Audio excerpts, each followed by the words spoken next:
Le journaliste Patrick Poivre d'Arvor est en deuil. Son ex-femme, Véronique Poivre d'Arvor, née Véronique Courcou, est décédée le samedi 24 juin. Âgée de 81 ans, l'ancienne institutrice avait été mariée de 1971 à 2010 au présentateur du JT de 20h de TF1, aujourd'hui accusé de viol aggravé.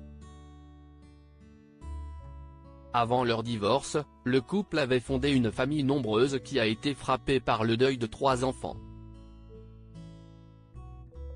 Ensemble, Patrick et Véronique Poivre d'Arvor ont eu 6 enfants, Dorothée, Arnaud, Tiphaine, Solène, Garance et Morgane. Le journaliste de TF1 a également eu un 7e enfant, François, né de son aventure avec Claire Chazal. Patrick et Véronique Poivre d'Arvor avaient enterré 3 de leurs filles, Tiffany, Garance et Solène.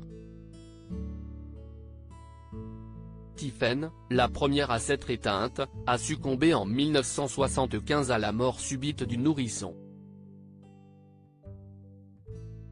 Elle était âgée de seulement 2 mois. Ces tragiques décès de personnalités qui ont déjà marqué l'année 2023. Patrick Poivre d'Arvor, la mort prématurée de 3 de ses filles 5 ans plus tard, en 1980, Véronique Poivre d'Arvor est victime d'un accident de voiture alors qu'elle est enceinte. Elle s'en sort, mais sa fille Garance sort morte née de la collision. CIST une explosion dans la famille. Je pense que CIST encore plus douloureux pour la maman parce qu'elle a grandi pendant 9 mois avec cet enfant en elle, avait expliqué Patrick Poivre d'Arvor en 2021 dans les colonnes de nos confrères d'ici Paris. En ce qui me concerne, je l'ai vécu comme une horreur absolue et une injustice totale, et je ne voulais forcément à la terre entière. Ça faisait beaucoup.